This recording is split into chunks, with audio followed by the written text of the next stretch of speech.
Olá, esse é mais uma Apostila Festivais. Meu nome é Jorge Cruz. Eu sou Roberta Matias. E a gente vai falar aqui rapidamente sobre os filmes do Festival do Rio 2021. Ele começa nesse sábado, dia 17, a edição número 22 do festival, em parceria com o Telecine.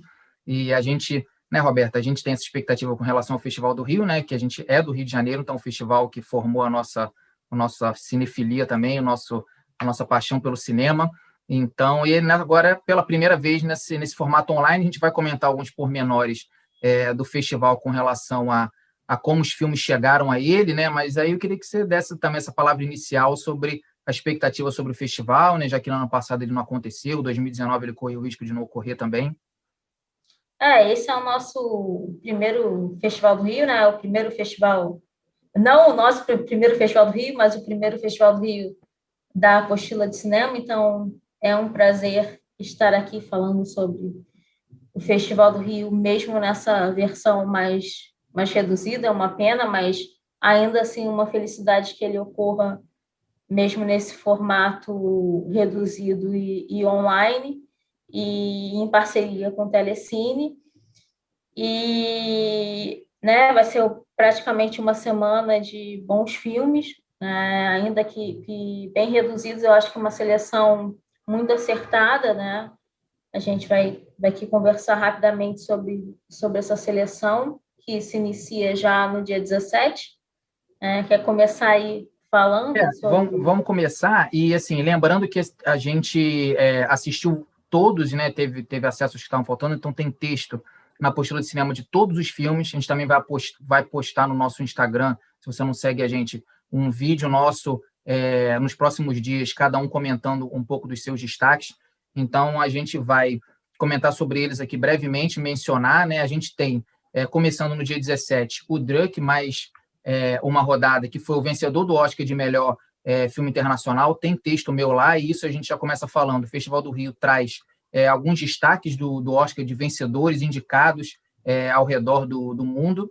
A gente vai poder falar mais sobre isso, né? A gente tem esse filme dinamarquês do Thomas Vinterberg, né? Que foi o vencedor, e já tem texto meu lá na apostila. A gente assistiu durante a Mostra São Paulo. É um filme que fala sobre essa perda também de poder, não apenas da figura masculina, mas também da questão da autoridade do professor. É um filme que traz essas questões, e ele já vai ser exibido não apenas, né, ele vai ficar não apenas disponível no aplicativo do Telecine, que os filmes vão ficar 24 horas cada um disponível no aplicativo do Telecine, como ele vai ser transmitido no Telecine Cult. Os filmes dos sábados eles vão passar às 22 horas no Telecine Cult. Então, se você tem o Telecine pela televisão, você vai poder também assistir. No dia 18, no domingo, vai ter o russo Caros Camaradas Trabalhadores em Luta, né, que o texto é um dos últimos que foram ao ar lá na apostila de cinema. Você pode visitar lá, ele vai estar logo na nossa home. É uma produção russa muito interessante. A Roberta escreveu sobre o Kovad Zaida, né?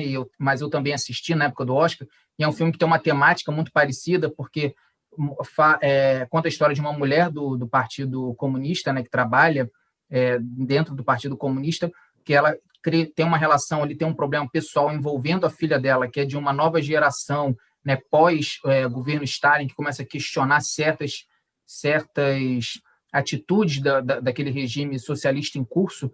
Então, tem essa questão de que ela é ferramenta, parte, né? Ela acredita muito naquela ideologia que está no poder, mas, por outro lado, ela tem essa preocupação familiar que vai fazendo a história aí do drama político para o drama familiar. Então, também é um filme ótimo, a Roberta já falou aqui, né? Então, fica a indicação de assistir todos, né, Roberta? São só 15 filmes, mas eu acho que é uma seleção muito rica, assim. Não tem nenhum filme que a gente não recomendaria. Eu acho que todos eles, se fosse o lançamento daquela semana, seriam um dos mais indicados, né, para assistir. Uma das características do Festival do Rio ao longo dos anos, né, a primeira edição do Festival do Rio, foi a junção de outros dois festivais, foi em 1999, mas uma das características ao longo desses anos era uma certa diversidade de filmes e pluralidade entre as diversas sessões, e se tem uma coisa que essa versão do festival, por ser bastante enxuta, tem uma unidade, que é uma integração. Se ela não é premiada pela crítica, ela é premiada por grandes festivais, né? Então, são filmes... Não, eu sinto muita falta da outra versão do Festival do Rio também, né? Mas, então, assim, são filmes que eu não perderia nenhum dia, né? Não perderia nenhum desses dias da semana, certamente. Aqui, mais para frente eu vou falar um pouco também, né, na parte final da questão da distribuição, né, como os distribuidores também ajudam a manter o festival vivo de certa forma. Mas continuando, né, no dia 19 a gente tem o Slalom Até o Limite, que é um filme, uma coprodução entre França e Bélgica sobre uma jovem que vai para um centro de treinamento de esqui, né, e acaba vivendo ali também um drama pessoal envolvendo o treinador. Não quero também contar muito sobre o filme, mas é um drama também que traz essa coisa do esporte, da pressão do esporte sobre o adolescente, principalmente sobre a menina, né? Sobre uma jovem ali naquela fase de transformação do corpo, que é um tema que o Escapate, né, que é outro filme que a gente tem texto na apostila, e o Raia 4, do Emiliano Cunha, também é um filme brasileiro que tem entrevista com ele aqui, trata um pouco desse assunto. O Slalom também tem essa temática parecida, mas ele é um filme mais cru no drama dele. Também é um filme que a gente recomenda.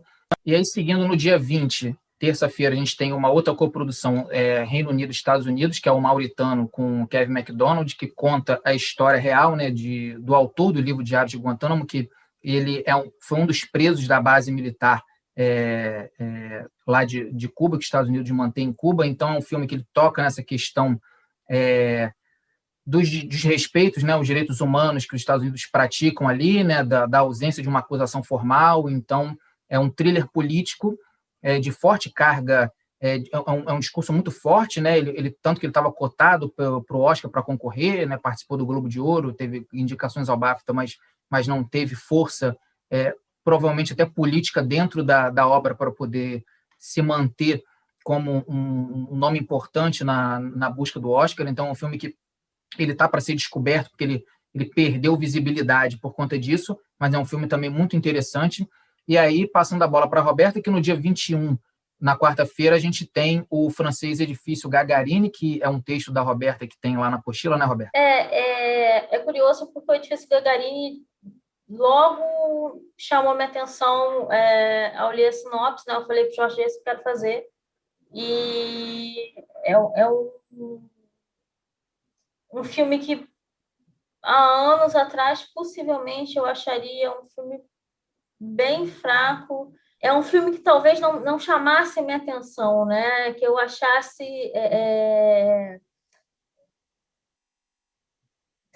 me falta a palavra, mas que eu não achasse forte, que eu não achasse denso, né? Que eu achasse ingênuo, né? Talvez que eu achasse ingênuo. Talvez a palavra que eu estivesse procurando. E talvez por isso eu não vou cortar, o que eu pudesse cortar na edição seja essa. E que me pegou dessa vez. Eu não sei se pelo momento do mundo ou se pelo meu próprio momento, mas é um filme que se passa, não vou adiantar muito para vocês, mas é um filme que se passa na periferia da França, e é um filme muito mais sobre acreditar, sonhos, etc., mas sobre o que você faz com as possibilidades que você tem, né? Sobre as capacidades que a gente tem de transcender as limitações. E isso me deu um start, algum gatilho que estava faltando aqui. Talvez dentro desses filmes, dentre esses filmes que eu vi, é um dos melhores, junto com um filme que eu já vi há algum tempo, que é o Vade Zeida, que que vai para o outro extremo, né? No dia seguinte, né? No Você dia pode até seguinte, emendar, né? No dia 22, quinta-feira, e que é uma produção que tem vários países, né? Mas ela é majoritariamente da Bósnia, né? Você assistiu, você até falou na época do Oscar que era o melhor filme da para safra. mim, foi um dos melhores filmes dessa safra do Oscar, que é da Bósnia e Herzegovina, e vai para o outro extremo, né? Se o edifício Gagarin te faz acreditar que existe ainda algum fiapo de esperança na humanidade, o Kuwait faz acreditar que a gente não, né, que acabou tudo, né?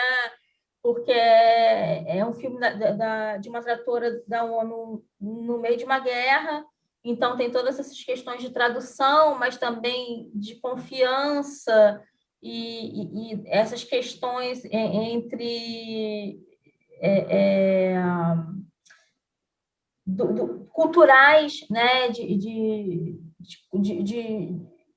dificuldades culturais no meio de uma guerra.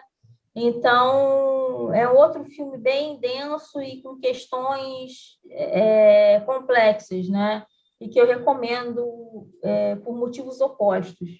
Dia 23 tem o filme, você falou em filme ingênuo, talvez realmente esse seja de fato o mais ingênuo do festival, que é o De Volta à Itália, né? Que é um filme também do Reino Unido, que o Liam Neeson, né? Faz um pai que assim ele se sente culpado pela morte da mãe, então ele é um artista, então ele perde a inspiração, para de produzir, e o filho dele está num processo de separação da namorada e ele quer comprar a galeria de arte onde ele trabalha, então ele decide vender a casa que ele e o pai dividem, né, por herança, a propriedade na Toscana para poder pagar, e aí a casa ela está abandonada, porque desde que a mãe faleceu eles não vão lá, mas ele tem uma questão pessoal, né? Da mesma maneira que o Druk foi muito comentado, porque o diretor, né, perdeu a filha num acidente de carro, ela ia ser a atriz do filme. Esse filme, o filho, né, o ator que faz o filho do Liam Neeson é o filho dele na vida real, né? E a Natasha Richardson, né, que era a esposa do Liam Neeson e mãe dele, faleceu num acidente de esqui, também tragicamente, de uma hora para outra, então tem esse vínculo pessoal. Mas o filme, assim, ele é bem direto, né? Ele é uma história bem simples dessa coisa de resgatar os laços ali entre pai e filho, né? Superar aquelas dificuldades que a casa é cheia de problema. Então, assim, você consegue antecipar todas as coisas que vai acontecer no filme. Isso não torna um filme ruim, torna um filme óbvio, mas tem se você quiser fazer esse exercício de olhar pela atuação, eu até critiquei no texto a atuação do rapaz, né? Mas tem essa questão pessoal da obra, né? Então acaba que se tornou um projeto interessante, assim como do dia seguinte, do dia 24, que é o Dias Melhores, que também tem texto lá. Ele foi indicado ao Oscar, ele surpreendeu por ocupar uma das vagas indicadas ao Oscar de filme internacional. É um filme chinês que fala sobre bullying, e assim é um filme longo, né? De 2 horas e 15. É um filme pesado, mas é um filme assim. Ele tem um arco incrível, é um filme que você não sente o tempo passar, apesar de tocar nesses temas da juventude, os mais pesados, e que envolve também precarização de trabalho, falta de perspectiva, essas questões atuais, né, dos grandes centros urbanos, que a gente não tem como fugir. Então, vale muito a pena. Também é outro a ser descoberto, porque, né, isso eu vou até mencionar rapidinho, porque o filme seguinte foi um dos poucos que estrearam de fato nas salas de cinema aqui, que é o Bela Vingança, né? E o Festival do Rio, né? Eu vou fazer esse parêntese aqui. Ele sempre teve essa pegada de trazer os destaques dessas distribuidoras médias, como a Imovision e a Vitrine, e entre outras, né? A Pandora, antecipar um pouco desses lançamentos, que são esses filmes assim, que eles não são aqueles cults que ficam ali obscuros, mas também não é aquele mainstream, aquele blockbuster de verão, aquele filme aquele arrasa quarteirão de shopping, né? Aqueles filmes Posso falar uma coisa? Já que você está falando disso, Jorge, que eu acho que tem a ver, eu acho que, aliás, tem a ver com tudo que você falou desde que você estava falando lá de Volta à Itália. A gente tem muito uma ideia de dividir os filmes entre os previsíveis e aqueles que nos surpreendem, né? E os blockbusters e os undergrounds, né? E não necessariamente e arcos de filmes, né? E não necessariamente um filme que tem um arco muito bem contado e que te diz tudo aquilo que vai acontecer, é um filme ruim. Ele pode ser um filme muito bom, né? Muito bem construído. Ele pode ser todo bem narradinho e te deixar feliz depois que ele terminou. E você pode ter um filme completamente surpreendente e você terminar o filme e você falar, gente, o filme sem pé nem muito, né? cabeça. Você vê que no final a pessoa teve uma boa história, tem até mencionar um aqui que estreou no Telecine por esses dias, que é o Protótipo. O cara teve realmente um insight de um final muito interessante, mas até chegar ali, que se torna os últimos 2 minutos do filme, você se perde, né? Você perde a conexão com o filme, né? Mas esses dramas familiares, eu gosto de dizer que eles dizem mais sobre a gente do que sobre o próprio filme, né? Um filme que fala de relações de laços afetivos batem na gente de acordo com a época que a gente assiste, com o momento em que a gente assiste. Então, aquilo de Volta à Itália, longe de questionar ele ser, reclamar, dizer que ele é clichê, ele pode dizer muito para você no momento em que você está assistindo ele, entendeu? Então, é o tipo de narrativa que é para a gente assistir ao longo da vida, ela se repetindo, porque de repente, tudo bem ser clichê, né? Assim, às vezes tudo bem ser clichê, tudo bem terminar com um beijo no meio de uma praça, assim, né? É isso. E eu acho que aí chega no nosso polêmico Bela aí um que não é nada clichê e que gerou também uma confusão, assim, gerou uma divisão de opiniões em todos os lugares, menos na Apostila, porque os dois gostaram muito do filme, é o Bela Vingança, que vai passar no dia 25, né? Da Emerald Fennell, né? E vencedor do Oscar de roteiro e tudo. E é muito isso, né? Aí é a questão das distribuidoras. É muito importante o Festival do Rio continuar vivo para essas distribuidoras médias. Quando eu falo médias, eu tiro Disney e Warner e Sony, porque assim, é um mercado importante, né? E acaba que são filmes que ficam no nosso imaginário, que é uma coisa que com certeza o Bela Vingança vai ficar, né, Roberto? Eu acho que esse é o filme que vão passar 5, 10, 15 anos, e quando a gente falar nessa época em que a gente está vivendo, nesse ano em específico, apesar do Nomadland ter vencido o melhor filme, e o Drake está ali, e muito bem falado, e o Bela Vingança vai ficar como um símbolo, a estética dele, a montagem, a trilha sonora, né? E tem texto meu, mas você viu também, gostou? Se você quiser falar também alguma coisa, eu acho que eu não tenho mais muito eu acrescentar o que está no texto. Eu acho que o Bela Vingança tem uma coisa que eu posso estar cometendo uma heresia para algumas pessoas, mas eu gosto de fazer algumas comparações às vezes. Ele tem quase uma coisa de Meninas Mais, que é uma coisa meio geracional e que traz alguns símbolos que permanecem, e é um filme para ser um filme pipocão mesmo e tudo bem. Apesar disso, traz algumas questões que são questões complicadas, sim, né? Ele não foge disso em momento algum. E sim, é um filme hollywoodiano, mas que brinca com isso também, ele brinca com isso o tempo todo. E eu acho que as críticas que são feitas em relação ao filme, às vezes são um pouco contraditórias, né? Assim, como é que você vai fazer uma crítica a um filme hollywoodiano porque ele é hollywoodiano? Gente, então, sabe, não cabe, não parece fazer muito sentido, sabe? E algumas cenas são icônicas, assim, não tem como dizer que algumas cenas ali não são icônicas. E ela está muito bem né, no papel. Então, é um filme formador, né? Acho que a tendência dele, quando as gerações mais novas tiverem voz, dele permanecer, né? Que foi o que aconteceu, você falou do Minas Malvadas, aconteceu com o Pânico do cinema de terror dos anos 90, o Eleição também, são filmes que quando passaram na época, a crítica dizia que era uma grande bobagem, como é o que estão falando da Bela Vingança, é uma grande bobagem, faz umas piadas, faz uma alegoria, uma coisa séria, e aí depois que passou-se o tempo, né, e aí viu que para aquela geração que estava se formando, estava tendo suas primeiras experiências no cinema um pouco mais adulto, aquele filme foi fundamental.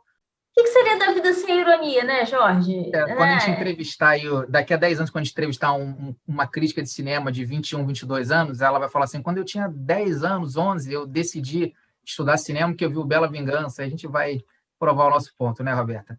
E falando de ironia, né, o filme do dia seguinte, né, bom que criou um gancho do dia 26, segunda-feira, é um grande deboche, né? A Boa Esposa é uma outra produção da França com a Bélgica, né? O filme com a Juliette Binoche, que é um centro, né, no interior da França de formação de esposas, né? Isso ainda existe, né, incrivelmente, né? Mas o filme se passa em 1967, que o início dos protestos ali, de vários tipos de protestos pelos direitos civis, mas nesse caso diretamente dos protestos feministas, né, da chamada na época segunda onda, e aí isso começa a, entre muitas aspas, contaminar o ambiente, porque a gente tem ali residentes que começam a prestar atenção no que está sendo dito e a diretora tem que encarar aquela persona da escola de formadores de boas esposas, que ensina a costurar, ensina a limpar a casa, a cuidar bem do marido, que ele pode chegar nervoso e pode tudo. Então, quer dizer, um filme, ele também tem esse deboche. Quem reclama do filme reclama justamente pelo trato irônico que ele faz com esse assunto, mas justamente essa é a graça do filme, né? Um filme feito para o nosso tempo, não é um filme que está... O filme ele não se pretende revisitar o final da década de 60. Ele se pretende contar uma história engraçada que se passaria no final da década de 60 com o olhar que a gente tem hoje. Então, por isso que ele é tão ridículo e por isso que ele é tão interessante.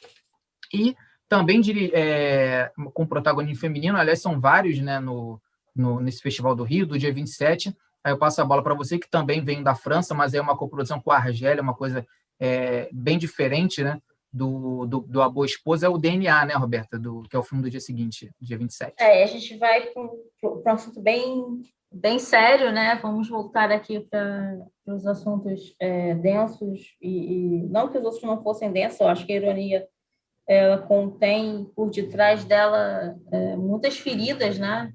Acho que inclusive, por isso que a gente foge de alguns assuntos através da ironia, da comicidade. Mas o DNA é um outro filme que me pegou de uma maneira muito forte. É uma coprodução França e Argélia, e ela trata da relação entre uma...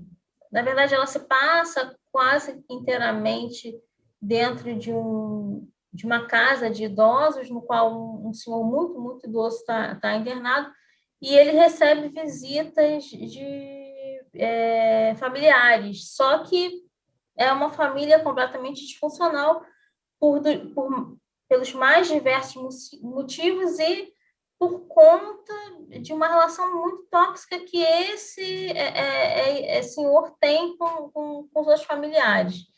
E você logo vê que tem uma relação da neta com esse senhor. E ela quer resgatar uma identidade argelina dela, né? Então, ela vai, além de ter toda a perda desse avô, né?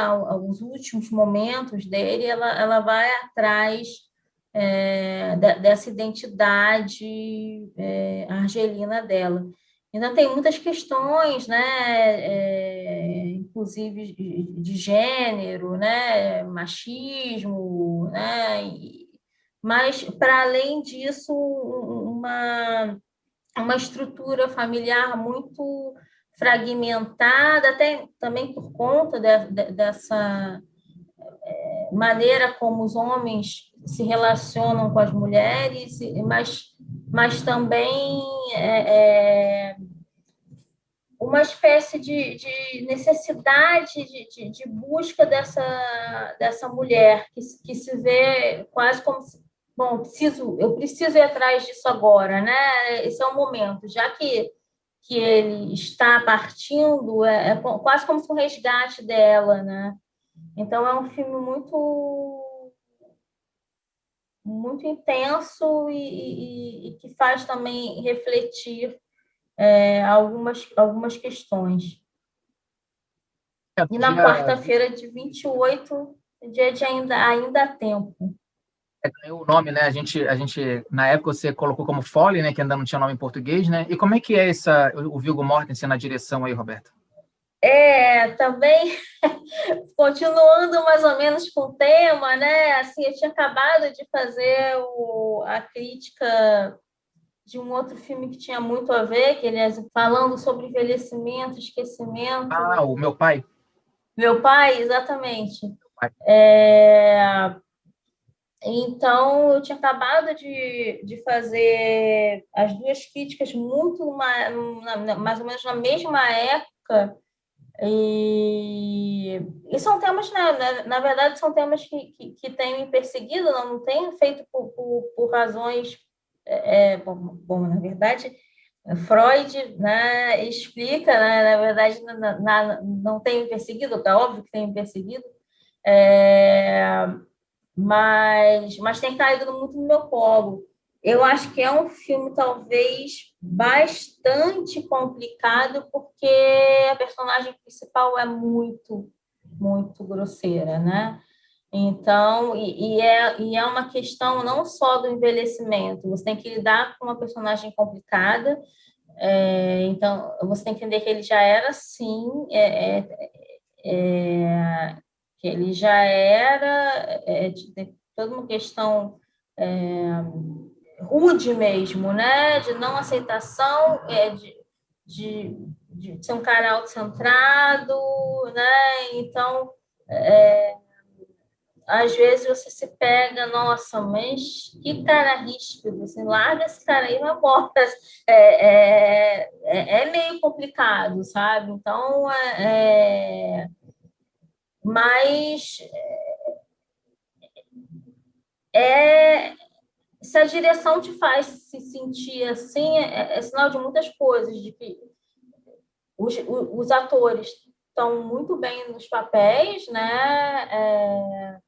De que a composição daquilo tudo te faz se sentir ali, mas é também um pouco triste porque a gente sabe que ainda existem situações nas quais aquilo ali se repete e que talvez não sejam poucas, né? Porque são personagens também de interior, né? Então tem uma coisa muito também um pouco eu diria caricatural, mas também não é tão. A gente sabe que não é tão caricatural assim, né? Infelizmente.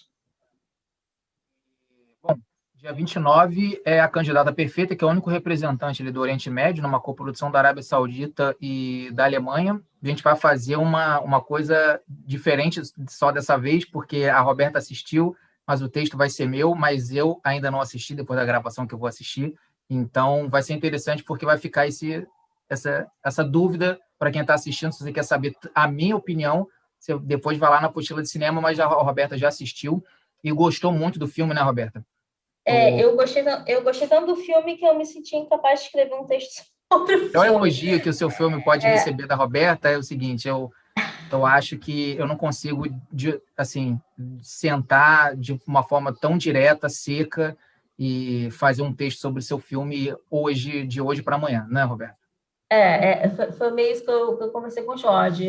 Eu acho assim, é um filme que, bom, como a sinopse sugere e o filme e o nome sugere, é, é, é uma jovem oriental que se coloca nesse lugar, né, de querer acessar um lugar de poder, mas tem todas essas questões ao redor, e eu realmente acho que tem tantas camadas ali que eu não me sinto capaz de ir além do que eu considero óbvio, como dizer que há uma sociedade patriarcal e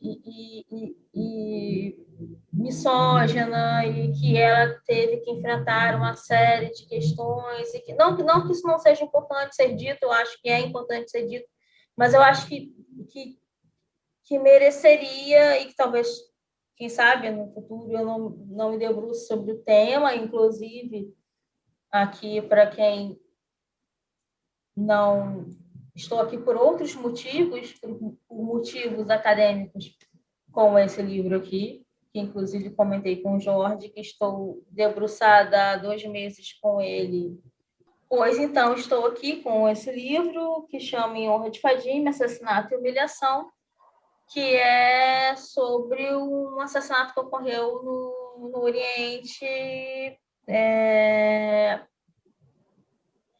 quando uma jovem já morava na Europa, mas se envolveu com o suíço, e o pai considerou aquilo uma humilhação, e a única maneira dele reverter aquilo era assassinando a filha, porque a honra dele havia sido ferida. Então, assim, são tantas questões que é óbvio que... É óbvio não, né? O filme não envolve isso, mas envolve, né? Porque essas questões, elas estão todas mescladas. Então, quando se fala em qualquer coisa que envolve diferença entre Ocidente e Oriente, eu me sinto muito incapaz de escrever e me aprofundar a ponto de não sentir que eu estou sendo superficial. É isso. Mas o filme é muito bom, e eu recomendo a qualquer pessoa que queira começar a refletir sobre essas questões. E mudando um pouco de assunto, né, no dia 30, né, esse filme eu não assisti, na época ele saiu em circuito comercial e a Roberta teve acesso a ele, escreveu a crítica, que é o Verão de 85, então vou assistir pelo Telecine quando ele passar no dia. Né, Roberto? O Verão de 85 é um coming of age, né, um filme, esse gênero já um pouco clássico, né, mexe um pouco com o saudosismo, mas tem toda uma questão aí por trás também de representações, né? O que você tem a dizer sobre o Verão de 85? O Verão de Você indica 85, também? Indico, ele é assim, para mim, eu sou de 82, 83, né? Mas eu me considero, se é que ainda a gente pode falar disso, porque eu já não entendo mais nada disso, da geração X, né? As minhas primas são muito mais velhas que eu, então eu cresci vivi os anos 80, e o Verão de 85, que ia se chamar Verão de 84, a música emblemática do Verão de 85 é do The Cure, que é o In Between Days, que todo mundo que viveu os anos 80 é um clássico, e a maior parte do filme tem a In Between Days como plano de fundo, né, do romance dos 2 jovenzinhos. Mas o Verão de 85, que, aliás, as roupas também, as roupas coloridas, as calças, assim, aquelas calças com calça com a cintura para cima e tal, tudo muito emblemático, mas para mim é muito mais do que isso, né? Porque tem um amor ali que não é... Fica muito na dúvida se ele é tão correspondido assim, porque enquanto um rapaz está perdidamente apaixonado pelo outro, é muito claro, o outro parece ser muito mais um bom vivão, um cara que está a fim de curtir, a fim de viver pela praia, e é um cara que está a fim de se apaixonar pela paixão, né? É meio isso. Mas, para além disso, eu acho que o Verão de 85 é essa atmosfera da paixão, né? Do poder se apaixonar a qualquer momento. E isso ele transmite bastante, transmite essa juventude assim, da década de 80. mas ao mesmo tempo ele é um filme muito leve, né, a maior parte do tempo, mas tem uma coisa pesada, né, um clima meio pesado, que aliás o The Cure também, eu acho que foi muito acertado essa insistência do Ozon em querer o The Cure, porque é meio isso, né, uma coisa meio ambígua ali dessas bandas da década de 80, porque é super leve, mas tem uma Sombria, né? uma plasticidade, parece que vai acontecer alguma coisa em algum momento, né? Assim... Tem uma carga também da fantasia da época, né? E também falando em fantasia, o filme que vai encerrar é o único representante da África, do continente africano, no Festival do Rio, que é da Costa do Marfim, que é o Noite de Reis. E aí já foi um pouco o contrário, né, da Candidata Perfeita, né? Que você é um filme que foi até que você assistiu num período em que você estava buscando algo um pouco diferente da sequência de coisas parecidas que você estava vendo, né? Acho que o Noite de Reis provocou um pouco mais, né? Vai encerrar o festival com um toque ali, aquela coisa do cinema que a gente gosta agora daquele estranhamento, né? Uma palavra que a gente não usou na meia hora de programa, mas pelo que eu pude perceber do que você já escreveu. Então, eu queria que você falasse aí para o filme que encerra o Festival do Rio. Eu acho que é outro, né? Eu acho que se tivesse que escolher 3 filmes, ele estaria entre os 3, certamente. Um dos filmes mais estranhos do festival. Estou até aqui olhando a minha listinha, mas eu diria que é um dos filmes mais estranhos do festival, porque ele não tem gênio, né? Para começar, apesar de ser é uma história recontada dentro de um presídio, né? Do Philippe Lacote. Acho que repito isso no texto que eu faço sobre ele. Acho que repito isso na minha vida o tempo todo, que é uma palavra que eu uso muito, mas eu acho que no fundo é sobre isso, porque eu acho que no fundo tudo sobre isso. É um filme sobre poder, né? E a maneira como ele é utilizado e a maneira como as coisas são manipuladas, né? Como as pessoas se manipulam dentro de alguns espaços. Mas como é quase... E, às vezes, em alguns momentos, ele é mesmo contado como uma história para você, né? Você sai daquele espaço no qual a história está sendo narrada e você é levado para um espaço anterior. É muito interessante, né? Ele é narrativamente, esteticamente, muito, muito interessante. Eu diria que é um dos filmes mais interessantes que eu vi nos últimos 10 anos. E você sabe, me conhece, que para eu dizer isso é uma coisa... Não é aquela coisa Faustão, né? que toda semana aí o grande ator da nova geração. Não é, né? Né? Tá num lugarzinho e vai ser muito bom revê-lo, sabe? Porque tá num lugar. Esse daí, se eu Erra tivesse que bem, então, o escolher, festival. né? Fecha muito bem mesmo, Estranhou sabe? bastante ele não ter entrado na lista final dos indicados, né? Ele foi o representante da Costa do Marfim, né?